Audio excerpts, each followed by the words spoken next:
दोस्तों, आज हम मूल विधि का अगला टॉपिक पढ़ रहे हैं, हिंदू विवाह अधिनियम 1955। इससे पहले हम 10 टॉपिक लगभग करा चुके हैं और धीरे-धीरे सभी टॉपिकों को कराएँगे। बस आप पढ़ते रहिए हमारे साथ। एक बात और, जहाँ पर आपको 2-2 घंटे के टॉपिक कराए जाते हैं, वहीं पर हम लगभग 25 से 30 मिनट में थ्योरी प्लस एमसीक्यू दोनों कराते हैं। आप अपने समय की कीमत पहचानिए और बने रहिए हमारे साथ। पढ़िए, मुस्कुराइए। आज का टॉपिक है हमारा हिंदू विवाह अधिनियम 1955 का। इसमें देखिए, उद्देश्य सबसे पहले तो उद्देश्य ध्यान रखना होता है कि इसका मतलब क्या होता है, ये अधिनियम क्यों बनाया गया था।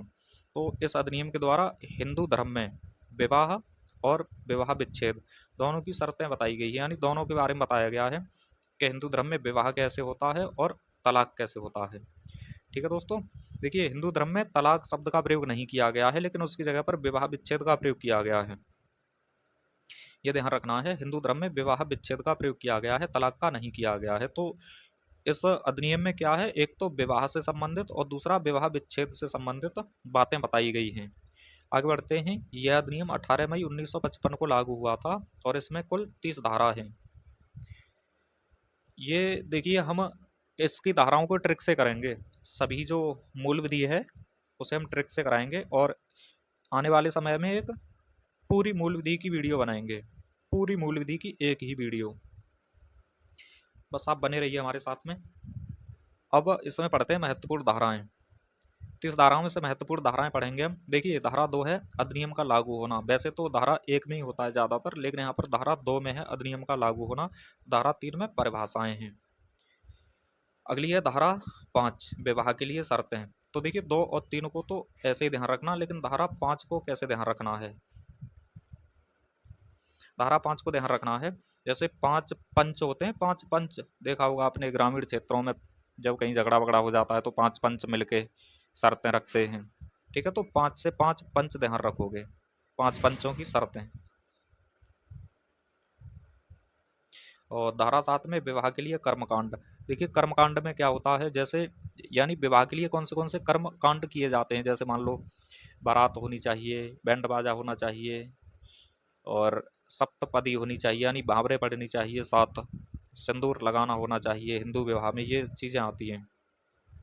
तो 7 से कैसे ध्यान रखोगे, 7 बावरे यानी सप्तपद या 7 वचन। 7 से, धारा 7 से 7 वचन ध्यान रखोगे या 7 पद ध्यान रखोगे। जब तक 7वां पद नहीं पड़ता है तब तक विवाह मान्य नहीं होता है। अगली धारा, धारा 8। तो देखिए, धारा 7 के तहत विवाह हो गया। अब धारा 8 के तहत विवाह का रजिस्ट्रेशन कराना होता है, यानी इसका एक प्रमाण पत्र लिया जाता है विवाह के बाद में। और ये बातें उन बच्चों को पता होंगी जो जॉब कर रहे हैं कि इसका कितना वैल्यू होता है। जो सरकारी नौकरी कर रहे हैं तो कागजों में लगाया जाता है ये कि विवाहित हैं अथवा नहीं है विवाहित। तो विवाहित होने के लिए जो रजिस्ट्रीकरण होता है ये आवश्यक होता है। पहले रजिस्ट्रीकरण कराते हैं, उसके बाद फिर प्रमाण पत्र मिलता है विवाहित होने का। तो 7 में हो गया विवाह के लिए कर्मकांड और 8 में हो गया रजिस्ट्रेशन। अब 9, देखिए 9 में क्या है, वैवाहिक अधिकारों की पुनर्स्थापना। इसका मतलब ये होता है जब कोई पति या पत्नी बिना कारण के ही एक दूसरे से अलग रह रहे हों, बिना मतलब के ही एक दूसरे से अलग रह रहे हों, ना तो उन्होंने तलाक लिया हो और ना तो कोई उचित कारण हो, ऐसे ही अलग रह रहे हैं वो, तो धारा 9 के तहत अर्जी दायर की जा सकती है एक साथ रहने के लिए। इसे कैसे ध्यान रखेंगे, नो को नो करेंगे, ठीक है, यानी तुम हमसे दूर नहीं रह सकते, यानी नो नो। ठीक, तुम हमसे कभी भी दूर नहीं रहोगे, यानी नो डिस्टेंस, ऐसे करके ध्यान रखोगे तो हमसे दूर नहीं रहोगे कभी भी। धारा 11, धारा 11 में है शून्य विवाह। देखिए, शून्य विवाह को कैसे ध्यान रखेंगे हम, 11 11 को हम एक एक करके लिख सकते हैं, एक एक, 11 को एक एक, और जब एक में से एक घटा देंगे तो शून्य बच जाएगा। ठीक है, यानी कुछ नहीं बचेगा, वो शून्य रह जाएगा। ठीक है, तो 11 को हम शून्य विवाह के नाम से जानेंगे। और 12, अब अगला है, देखिए शून्य में 11 हैं, यानी 11 में शून्य है, तो अगला जो है 12, 12 बड़ा है, तो यहाँ अक्षरों से ध्यान रख लेंगे इनको, शून्य करणीय विवाह। ठीक है, पहले शून्य फिर शून्य करणीय। अब आता है धारा 13, धारा 13 में विवाह विच्छेद, ठीक, विवाह विच्छेद का मतलब तलाक, तलाक की अर्जी दायर करना। अब इसे कैसे ध्यान रखेंगे, 13, 13 को हम 13 करके ध्यान रखेंगे, 13 को 13 यानी 13 साथ नहीं रखना हमको, तेरे साथ नहीं रहना, ठीक है, 13 को तेरे साथ नहीं रहना।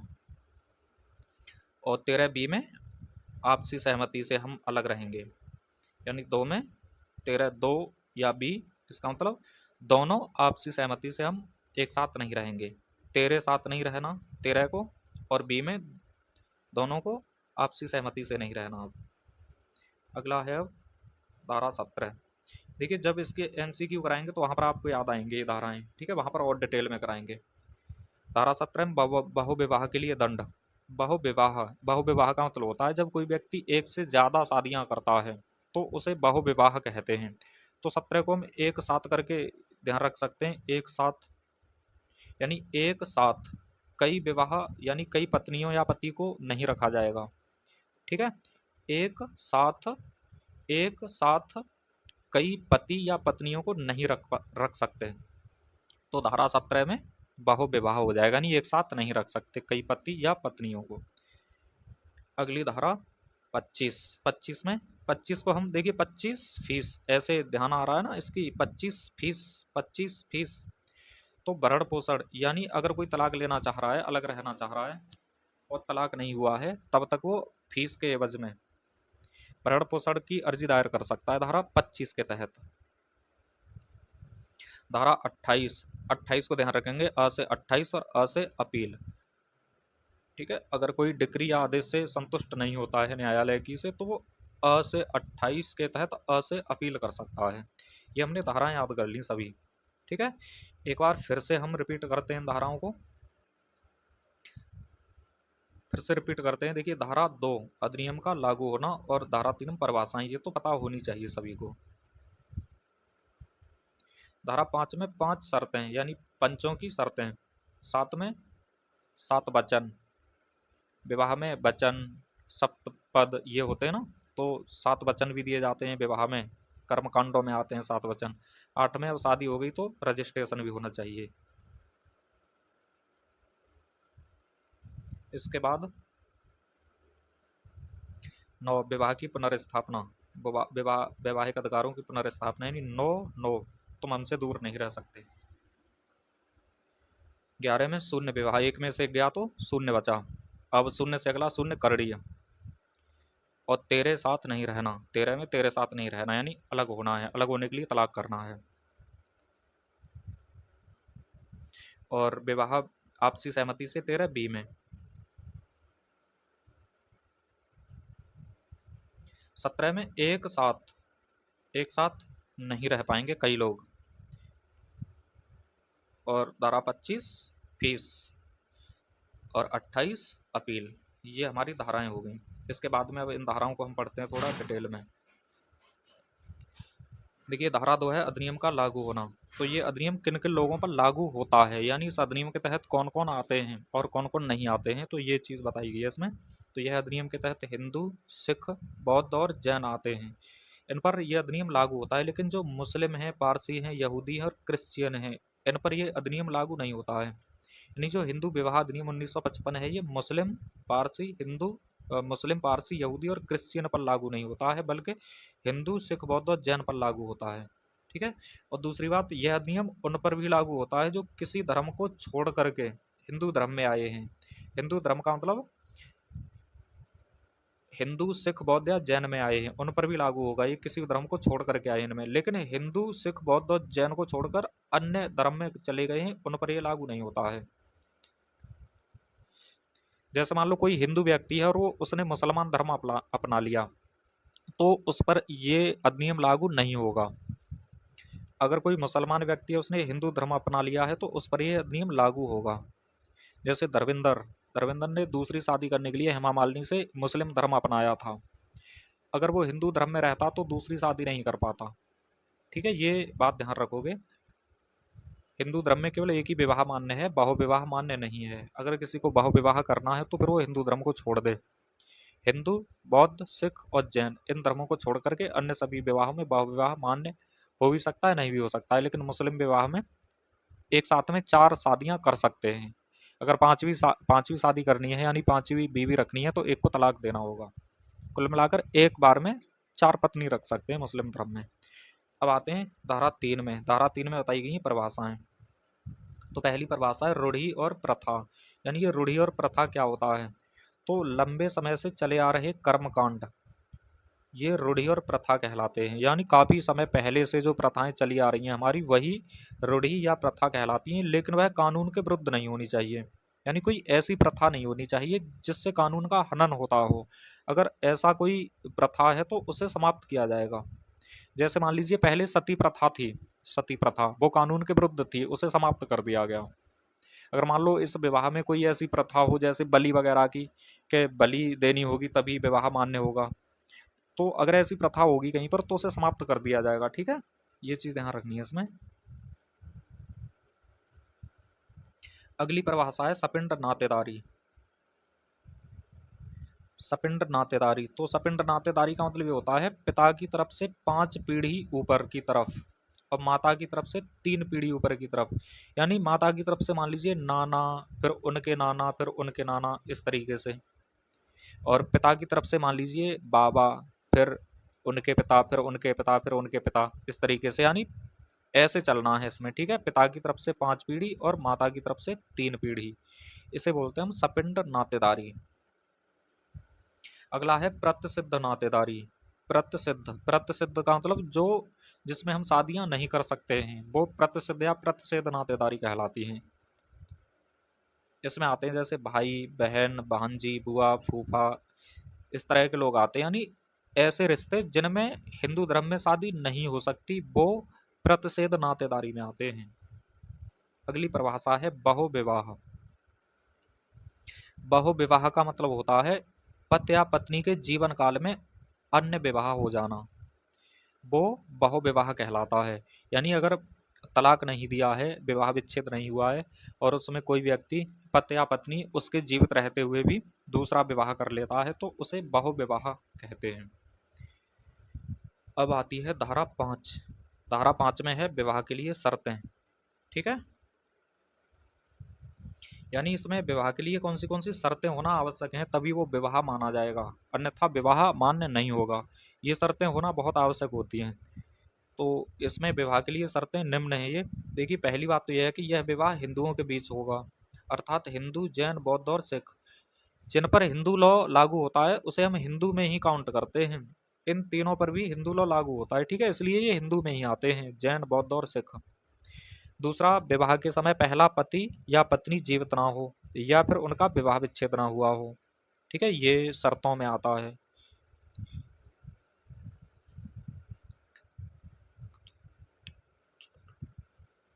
अगली शर्त है पागलपन का दौरा न पड़ता हो। यानी अगर लड़की या लड़का है दोनों में से और शादी के समय अगर उससे पहले पागलपन का दौरा पड़ता है तो फिर वो भी इसका उल्लंघन होगा। यानी दोनों स्वस्थ मस्तिष्क के होने चाहिए, स्वस्थ शरीर के होने चाहिए। ठीक है, अगला है विवाह के समय दोनों बालिग होने चाहिए। यानी लड़के की उम्र 21 वर्ष से अधिक होनी चाहिए और लड़की की उम्र 18 वर्ष से अधिक होनी चाहिए, यानी इनसे कम नहीं होनी चाहिए। अगर एक दिन भी कम होता है तो नाबालिग में आते हैं और फिर उसे बाल विवाह घोषित कर दिया जाता है। ठीक है, और अगला है दोनों में प्रतिसिद्ध नातेदारी नहीं होनी चाहिए। यानी प्रतिसिद्ध का मतलब बुआ, फूफा, बहन, भांजी, इनमें से नहीं होना चाहिए, इनसे शादी नहीं हो सकती है हिंदू विवाह में। और अगला है विवाह के समय एक दूसरे के सपिंड ना हो। यानी पिता की तरफ से 5 पीढ़ी और माता की तरफ से 3 पीढ़ी, ये चीज़ देखी जाती है इसमें। अगर इनमें से विवाह होता है तो फिर वो मान्य नहीं होगा। जैसे मान लीजिए ये ए व्यक्ति है और इसकी 5 पीढ़ी, मान लो 4 पीढ़ी कहीं दूसरी जगह बस गई हैं, लेकिन ए को पता नहीं है कि हमारी पीढ़ी में आते हैं। या फिर मान लो रिश्ता तय होने के बाद में पता चलता है कि हमारे ही फैमिली के हैं, तो फिर वो रिश्ता मान्य नहीं होगा। ठीक है, अगर माता की तरफ से है तो 3 पीढ़ी का रहेगा। अगली धारा है धारा 7। 7 में क्या है तो 7 वचन ध्यान रखना, यानी कर्मकांड है धारा 7 में। ठीक है, यानी पक्षकारों द्वारा रूढ़ि या प्रथा के अनुसार कर्मकांड स्थापित होने चाहिए। यानी जो जिस तरह की प्रथाएं चली आ रही हों जिस समाज में, अगर मान लो किसी में बैंड बाजे की प्रथा चली आ रही है तो बैंड बाजा होना चाहिए, किसी में चला आ रहा है कि सिंदूर लगाना ही है तो सिंदूर ही लगाना चाहिए। ठीक है, तो जैसी देवी वैसी पूजा। अगला है अग्नि के समक्ष सप्तपदी की गई हो, अर्थात अग्नि के सामने 7 फेरे लिए गए हों, ये एक प्रथा चली आ रही है। यानी जब तक 7वां फेरा पूरा नहीं होगा तब तक विवाह को पूर्ण नहीं माना जाएगा। ठीक है, ये प्रथा चली आ रही है हमारी हिंदू धर्म में। मान लो कि जैसे 5-6 फेरे लेके छोड़ दिए तो विवाह पूरा नहीं होगा जब तक 7वां फेरा पूरा ना हो तब तक।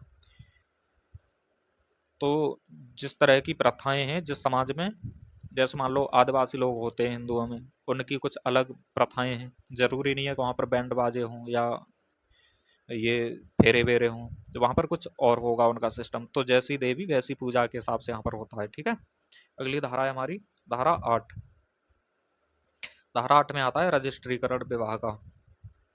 धारा 8 में विवाह का रजिस्ट्रीकरण।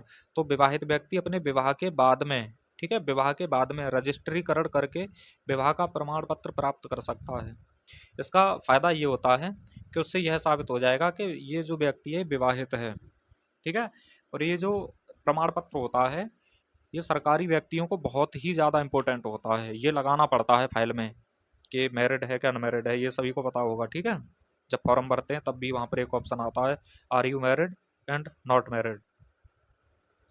अगली धारा है हमारी 9, वैवाहिक अधिकारों की पुनर्स्थापना। ठीक है, वैवाहिक अधिकारों की पुनर्स्थापना। इसमें क्या है, यदि पति या पत्नी बिना किसी उचित कारण के अलग रह रहे हों, ठीक है, यानी बिना मतलब के ही अलग रह रहे हैं एक दूसरे से, ना कोई लड़ाई है ना झगड़ा है ना और कुछ है, बिना मतलब के ही थोड़ी टसनबाजी में अलग रह रहे हैं और काफ़ी टाइम हो गया उन्हें अलग अलग रहते रहते, तो फिर वो क्या करेंगे, न्यायालय में अर्जी दाखिल करके अपने साथ रखने की मांग कर सकते हैं। जैसे पति है गुस्से में मान लो बाहर रह रहा है, अलग रह रहा है पत्नी से, या पत्नी है गुस्से में अलग रह रही है, ना तलाक दे रही है ना छोड़ रही है उसे, तो ऐसी कंडीशन में वो या तो धारा 9 के तहत उसे अपने पास बुलाने के लिए रखे कहेगा, या फिर धारा 13 के तहत विवाह विच्छेद के लिए डिग्री दायर कर देगा। ठीक है, अर्जी दायर कर देगा। तो धारा 9 में नो नो नो नो, यानी हम तुम्हें दूर नहीं रहने देंगे खुद से। तो आता है धारा 11। धारा 11 में आता है शून्य विवाह, एक से एक गया तो शून्य बचा। धारा 11 में शून्य विवाह। शून्य विवाह का मतलब क्या होता है, ऐसे विवाह जो शुरू से मान्य नहीं होते हैं, यानी ऐसे विवाह जो शुरू से ही अवैध होते हैं, मान्य नहीं होते हैं, और ये निम्न परिस्थिति में विवाह शून्य माने जाते हैं। ठीक है, कुछ कंडीशन होती हैं जिनमें विवाह को शुरू से ही वैध नहीं माना जाता है, तो कौन सी कंडीशन होती हैं ये देखेंगे। पति पत्नी के जीवित रहते दूसरा विवाह, यानी अगर पत्नी जीवित है और तलाक भी नहीं दिया और पति दूसरा विवाह कर रहा है तो वो शून्य हो जाएगा, यानी वो माना नहीं जाएगा वो विवाह दूसरा वाला। या फिर सपिंडता में विवाह, सपिंडता में विवाह, ठीक है, यानी पिता की तरफ से 5 पीढ़ी और माता की तरफ से 3 पीढ़ी। अगला है प्रतिषेध नातेदारी में विवाह, यानी बहन भांजी बुआ भाई फूफा जीजा, इस तरह के जो हैं यहाँ पर अगर इनमें शादी होती है तो वो भी मान्य नहीं होगी। अब ये नोट है, इसमें ध्यान से देखोगे, यह विवाह शुरू से ही मान्य नहीं होता, इसलिए इसमें विवाह विच्छेद की अर्जी नहीं लगती है।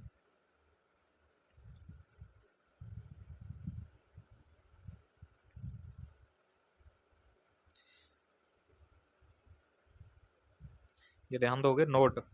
ठीक है, यह विवाह जो शून्य विवाह होते हैं ये शुरू से ही मान्य नहीं होते हैं, इसलिए इनमें विवाह विच्छेद की अर्जी नहीं लगती है, क्योंकि जब ये विवाह होता ही नहीं है, माना ही नहीं जाता है कि विवाह हुआ है, जब विवाह नहीं हुआ तो फिर इसमें विवाह विच्छेद की अर्जी कैसी, जब विवाह हुआ ही नहीं है तो।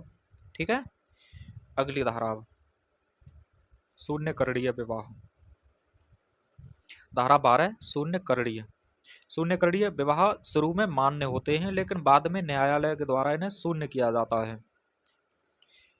इसका मतलब ये हो गया कि जब शुरू शुरू में विवाह होता है कोई तो वो पहले तो मान्य होता है, लेकिन पक्षकारों के अर्जी के द्वारा न्यायालय के द्वारा इन्हें बाद में अवैध घोषित कर दिया जाता है और दोनों को अलग अलग रहने की डिग्री दे दी जाती है। ठीक है, ये मतलब होता है शून्य और शून्य करणीय का। शून्य शुरू से ही अवैध होते हैं और जो शून्य करणीय होते हैं ये शुरू से अवैध नहीं होते हैं बल्कि वैध होते हैं, मान्य होते हैं, लेकिन बाद में पक्षकारों के द्वारा इन्हें तोड़ दिया जाता है, यानी शून्य घोषित करवा दिया जाता है। तो इसकी कुछ कंडीशन होती हैं, किस किस कंडीशन में शून्य करणीय होते हैं ये। तो प्रत्यर्थी की नपुंसकता के कारण विवाह के बाद संभोग ना हुआ हो, ठीक है, यानी विवाह हुआ है और वहां पर संभोग नहीं कर पा रहा है, तो वहां पर जो है महिला पक्षकार के द्वारा या पुरुष पक्षकार के द्वारा न्यायालय में अर्जी दायर की जाएगी विवाह विच्छेद की, ठीक है, यानी शून्य घोषित करने के लिए।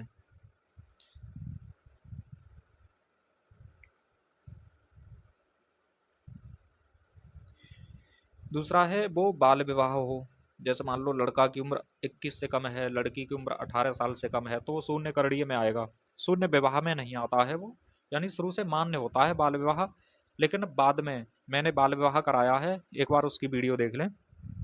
अगर कोई बाल विवाह होता है तो दोनों पक्षकारों के वयस्क होने पर 2 साल के अंदर शून्य घोषित करवाने के लिए अर्जी दायर कर सकते हैं, ठीक है, ये ध्यान रखना है। अगली कंडीशन है इसमें, विवाह के समय वधू किसी अन्य व्यक्ति से गर्भवती हो, ठीक, विवाह के समय वधू किसी अन्य व्यक्ति से गर्भवती हो तो भी जो पुरुष पक्षकार है वो शून्य घोषित करवाने के लिए विवाह को न्यायालय में अर्जी दाखिल कर सकता है। या फिर विवाह बल से, छल से या किसी तथ्य को छुपा करके किया गया हो तो भी शून्य करणीय होता है ये, ठीक है। शून्य करणीय का मतलब जिसे हम बाद में शून्य घोषित करवा सकते हैं, विवाह के समय ये शून्य नहीं होते लेकिन बाद में शून्य घोषित करवा सकते हैं, ये मतलब होता है, ठीक। तो ये कंडीशन थी अब तक शून्य करणीय की। अब आता है धारा 13, विवाह विच्छेद, तेरे साथ नहीं रहना, ठीक, तेरे साथ नहीं रहना, या फिर त से तेरह और त से तलाक, ऐसे ध्यान रख लेना ऐसे। तो निम्न स्थिति में विवाह विच्छेद की अर्जी परिवार न्यायालय में लगाई जा सकेगी, जिसमें कम से कम 6 माह का समय दिया जाता है, ठीक है, विवाह विच्छेद के लिए 1 साल का होता है लेकिन यहाँ पर 6 माह का कम से कम होना चाहिए, ठीक है, तब विवाह विच्छेद होता है, ऐसे नहीं होता है। और ये न्यायालय भी पूछा जाता है कि कौन से न्यायालय में हम विवाह विच्छेद की, यानी जो विवाह से संबंधित अपराध होते हैं ये कौन से न्यायालय में कर सकते हैं, तो फैमिली कोर्ट में, जिसे हिंदी में परिवार न्यायालय बोलते हैं इनमें। अब आते हैं इसकी कुछ कंडीशन, यानी विवाह विच्छेद कौन सी कंडीशन में कर सकते हैं। तो पहली कंडीशन इसकी, दूसरे पक्षकार ने विवाह के बाद, विवाह से पहले नहीं बल्कि विवाह के बाद अपनी मर्जी से किसी अन्य से संबंध बनाए हों, ठीक है। तो व्यथित व्यक्ति जो होगा वो न्यायालय में अर्जी दाखिल कर सकेगा कि ये चरित्र से ठीक नहीं है, मुझे इससे तलाक चाहिए। विवाह से पहले कुछ भी किया हो, यहाँ पर है विवाह के बाद, ठीक है, विवाह से पहले का कोई मायने नहीं रखता इसमें। दूसरा है, दूसरे पक्षकार ने विवाह के बाद क्रूरता की हो, ठीक है, जैसे पत्नी या पति एक दूसरे को मारते पीटते हैं, ताने देते हैं, जलील करते हैं, उनमें बनती नहीं है एक दूसरे में, तो ये कारण भी विवाह विच्छेद का हो सकता है। अगला है, लगातार 2 साल से दूर रह रहे हों, ठीक है, यानी एक दूसरे से लगातार 2 साल से दूर रह रहे हो, उन्हें बोलचाल बंद हो, एक दूसरे की शकल तक ना देखते हों, तो ये कारण भी हो जाएगा। भैया जब साथ साथ में रह ही ना रहे तो फिर क्या है, तलाक ही ले लो, ठीक।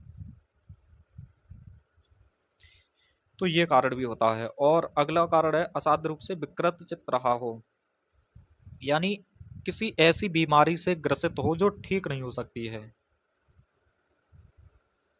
ये भी कारण हो सकता है विवाह विच्छेद का। और कुष्ठ रोग से पीड़ित हो, यानी कुष्ठ रोग सभी जानते हैं, चर्म रोग भी बोलते हैं इसको, या फिर रक्तज रोग से पीड़ित हो, ठीक है, रक्तज रोग ये महिलाओं में होता है। और एक है, दूसरे धर्म को स्वीकार कर लिया हो, जैसे मान लो हिंदू धर्म में से छोड़ करके किसी ने मुस्लिम धर्म स्वीकार कर लिया हो या कोई और धर्म स्वीकार कर लिया हो, तो भी विवाह विच्छेद की अर्जी लगा सकते हैं कि ये मुस्लिम धर्म अपना लिया है या ईसाई धर्म अपना लिया है, मुझे नहीं रहना इसके साथ में, ठीक है, तो वहां पर भी विवाह विच्छेद के लिए अर्जी दायर कर सकते हैं। अगला है, पक्षकार के बारे में 7 साल से ना सुना हो ना उसे देखा हो, ठीक है, यानी एक पक्षकार, मान लो पत्नी या पति 7 साल से गायब हो गया है और उसके बारे में किसी ने ना तो उसे देखा है और ना ही उसके बारे में सुना है कि वो जीवित है, तो भी हम विवाह विच्छेद की अर्जी दायर कर सकते हैं। अब आती है धारा 13B, अगर वो वाली कंडीशन नहीं है तो आपसी सहमति से, देखिए उसमें तो धारा 13 में क्या था, 6 महीने का टाइम था, कम से कम 6 महीने का, लेकिन यहाँ पर आपसी सहमति से 13B में ये 2010 में जोड़ी गई है संशोधन करके, ठीक है, और 2012 में ये लागू हुई थी, तो इसमें जो 6 महीने का टाइम था उसे हटा दिया गया है। अर्थात अब आपसी सहमति से अगर कोई तलाक लेना चाहता है तो वो किसी भी समय तलाक ले सकते हैं, यानी 6 महीने का टाइम पीरियड अब इसमें मायने नहीं रखेगा। तलाक की अर्जी आज दायर की है तो कल ही तलाक मिल जाएगा 13B के तहत। ठीक है, ये उन लोगों के लिए है जो बहुत जल्दी करना चाहते हैं, और जो चाहते हैं कि थोड़ी गुंजाइश बच रही है, हमें मध्यस्थता हो सकती है, समझौता हो सकता है, तो 13 के तहत डालते हैं। और जिन्होंने विचार बना ही लिया है कि अब हमें तो अलग होना ही होना है हर परिस्थिति में, तो फिर वो धारा 13B के तहत डालते हैं। ठीक है, आपसी सहमति से। अगली धारा 17। धारा 17 में बहुविवाह के लिए दंड। ठीक है, यानी एक साथ नहीं रहेंगे, एक साथ कई लोग नहीं रहेंगे, एक साथ। तो धारा 17 में बहुविवाह के लिए दंड है। ठीक है, अर्थात अगर कोई बहुविवाह करता है, बहुविवाह का मतलब होता है एक से अधिक विवाह करता है, तो उसे आईपीसी 1860 की धारा 494 और बीएनएस की धारा 82 के तहत, ये बीएनएस वाली बहुत इंपॉर्टेंट है क्योंकि आईपीसी की अब नहीं पूछी जाएगी और ना तो इसके तहत कोई केस होगा, अब बीएनएस की धारा के तहत केस होता है। ठीक है, ये ध्यान रखोगे। तो बीएनएस की धारा 82 के तहत अगर कोई दूसरा विवाह करता है तो उसे 2 साल तक की सजा होगी और जुर्माना होगा। ठीक है, बहुविवाह अगर कोई करता है, यानी एक के बाद में अगर दूसरा विवाह या तीसरा विवाह करता है तो उसे 2 साल तक की सजा और जुर्माना होगा। अगर उसे विवाह करना है तो क्या करना होगा, या तो उस मुस्लिम धर्म अपना ले या कोई अन्य धर्म अपना ले, यानी हिंदू धर्म को छोड़ दे तो बहुविवाह कर सकता है वो, अन्यथा हिंदू धर्म में ऐसा नहीं है। या फिर अपनी पत्नी को या पति को तलाक दे दे तब कर सकता है। अगली धारा आती है धारा 25। धारा 25 फीस, यानी वैसे में फीस मांगी जाएगी जब तक विवाह विच्छेद नहीं होता है तब तक, भरण पोषण। अर्थात पति या पत्नी, देखिए दोनों के लिए है ये धारा, ऐसा नहीं है कि केवल महिलाओं के लिए है, केवल महिलाएं ही मेंटेनेंस मांग सकती हैं, पति भी मांग सकता है। अगर मान लो पत्नी सरकारी नौकरी वाली है और पति बेरोजगार है, और पत्नी उससे अलग रहना चाह रही है कि तू बेरोजगार है, दूर हट मुझसे, मैं नहीं रहूंगी तेरे साथ में। ठीक है, तलाक की अर्जी दायर कर दी, तो पति क्या है उसके खिलाफ भरण पोषण का वाद दायर कर सकता है कि सरकारी जॉब वाली है और मैं सक्षम नहीं हूँ, बेरोजगार हूँ, कमाता नहीं हूँ, तो मेरे लिए इससे मेंटेनेंस दिलवाया जाए। तो ये दोनों के लिए है, हर बार जरूरी नहीं है कि पत्नी ही मेंटेनेंस का दावा दायर करे, पति भी कर सकता है। ठीक है, और ये परिवार न्यायालय में दायर की जाती है। अगली धारा आती है 28। धारा 28 में अ से 28 और अ से अपील, यानी जो परिवार न्यायालय के द्वारा मान लो मेंटेनेंस का है या विवाह विच्छेद का है कोई आदेश या डिक्री है, तो उसकी अपील उच्च न्यायालय में की जाती है पक्षकार के द्वारा। अगर कोई पक्षकार संतुष्ट नहीं है तो उसकी अपील वो हाई कोर्ट में कर सकता है। दोस्तों ये हमारी थ्योरी हो गई, अब इसके बाद में हम करते हैं इसी वीडियो में एमसीक्यू। 10-12 क्वेश्चन लिए हमने इसमें इम्पोर्टेंट। ठीक है, क्वेश्चन की तरफ बढ़ते हैं अब। क्वेश्चन हमारा, हिंदुओं में विवाह विच्छेद किसके तहत किया जाता है, यानी किस अधिनियम के तहत किया जाता है विवाह विच्छेद, यानी जो तलाक लिया जाता है ये किस अधिनियम के तहत है। तो बताओगे हिंदू पुनर्विवाह अधिनियम 1856, या घरेलू हिंसा अधिनियम 2005, या दहेज प्रतिषेध अधिनियम 1961, या फिर हिंदू विवाह अधिनियम 1955। तो अभी बताया था मैंने, जो हिंदू विवाह अधिनियम 1955 है इसी में विवाह और तलाक दोनों की बातें कही गई हैं। ठीक है, अगर बात की जाए विधवा पुनर्विवाह अधिनियम 1856 की, तो इसमें जो विधवा महिलाएं होती हैं उनके विवाह से संबंधित है ये वाला अधिनियम। अगर घरेलू हिंसा की बात की जाए तो ये जो विवाहित महिलाएं हैं उनके साथ में उनके परिवार का व्यक्ति कोई मारपीट करता है तो उससे संबंधित है ये घरेलू हिंसा। अगर बात की जाए दहेज प्रतिषेध अधिनियम की, तो जो विवाहित महिलाएं हैं या पुरुष हैं उनसे दहेज मांगा जाता है या लिया जाता है या दिया जाता है, तो दहेज से संबंधित है, दहेज प्रतिषेध अधिनियम 1961 का है। बढ़ते हैं अगले क्वेश्चन की तरफ।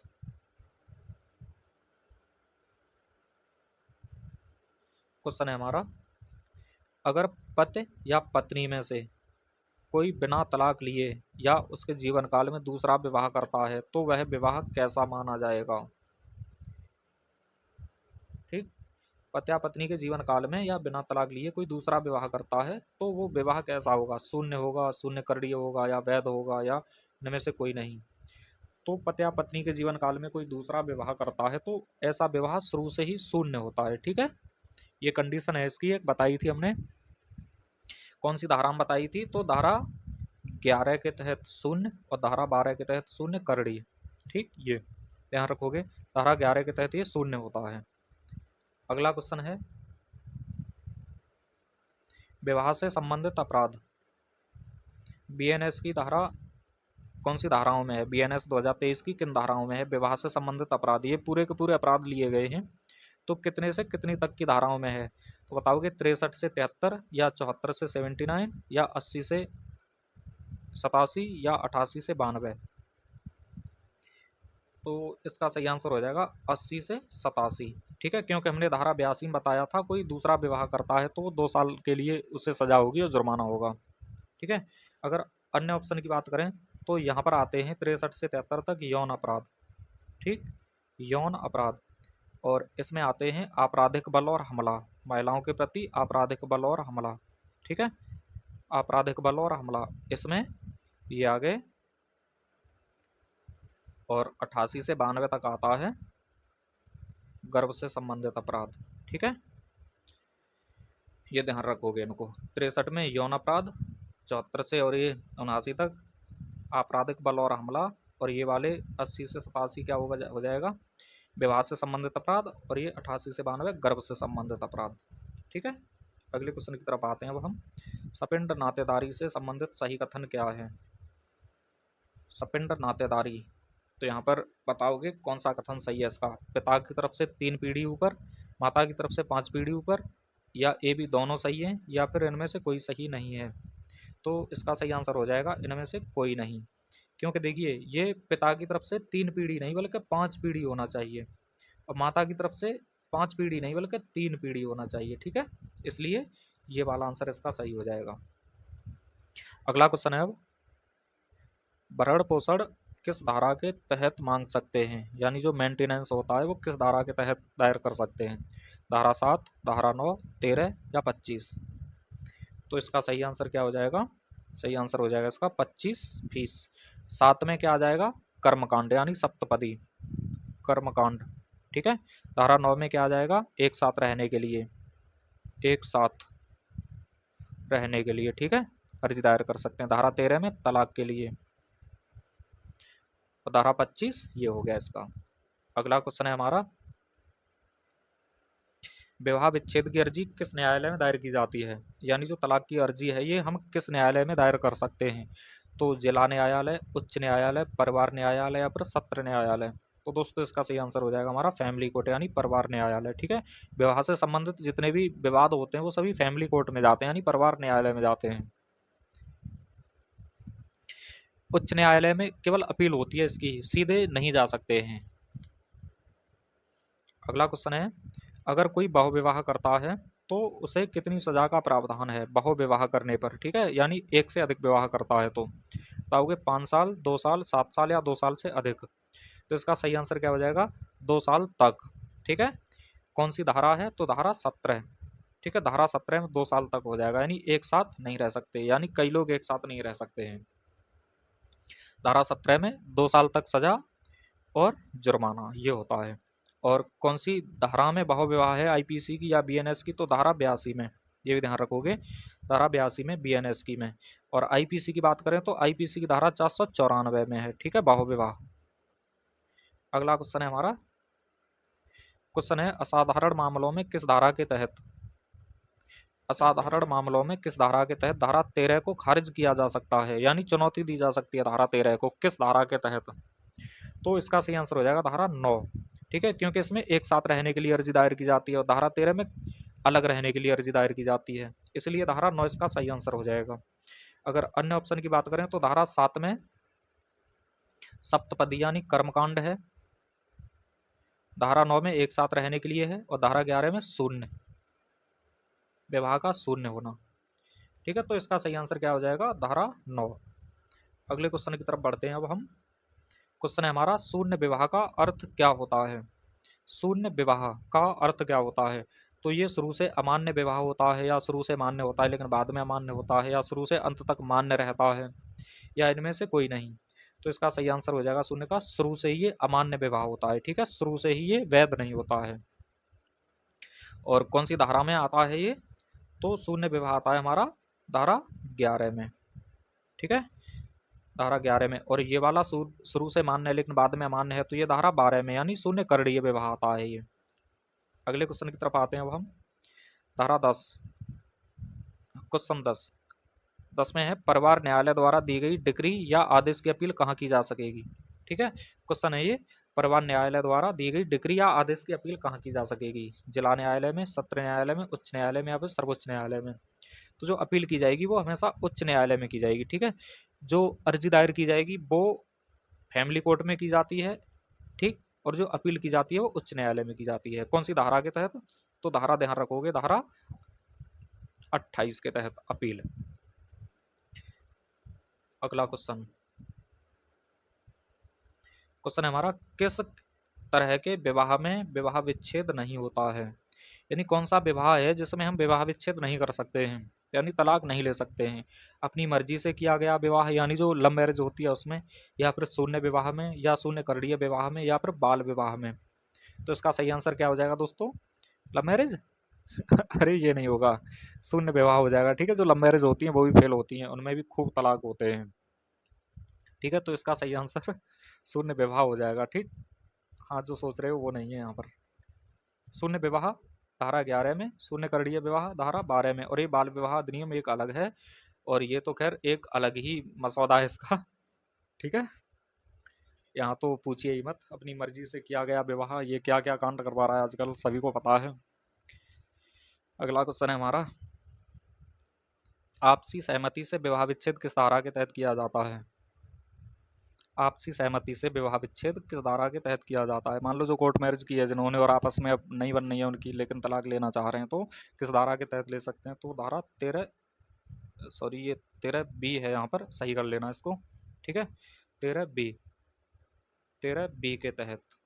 ठीक, अगर बात की जाए अन्य धाराओं की, तो धारा 11 में शून्य विवाह, और धारा 13 में तलाक है, और धारा 9 में एक साथ रहने पर जोर दिया जाता है। ठीक, ये हमारे क्वेश्चन हो गए सभी आज के, और ये हमारा पूरा टॉपिक हो गया हिंदू विवाह अधिनियम का। ठीक है, मिलते हैं इससे अगली वीडियो में। देखिए अगली वीडियो हमारी होगी महिला और बच्चों से संबंधित अपराध की। ठीक है दोस्तों, मैं वादा करता हूँ आपको पूरी मूल विधि कराऊंगा, वो भी कम समय में। ठीक है, जो लोग आप दूसरी जगह से 2-3 घंटे में पढ़ते हो, वही मैं यहाँ पर 25 से 30 मिनट की अवधि में कराऊंगा, वो भी एकदम बेहतरीन, कुछ भी नहीं छूटेगा। बस आप बने रहिए हमारे साथ में, और जिन्होंने पिछली वीडियो नहीं देखी है वो भी एक बार उन वीडियो को देखें, वो भी हमने बहुत ही शानदार तरीके से कराई है, एक भी क्वेश्चन नहीं छूटेगा तुम्हारा। ठीक है दोस्तों, आज के लिए बस इतना ही काफ़ी है, मिलते हैं अगली वीडियो में जल्द ही।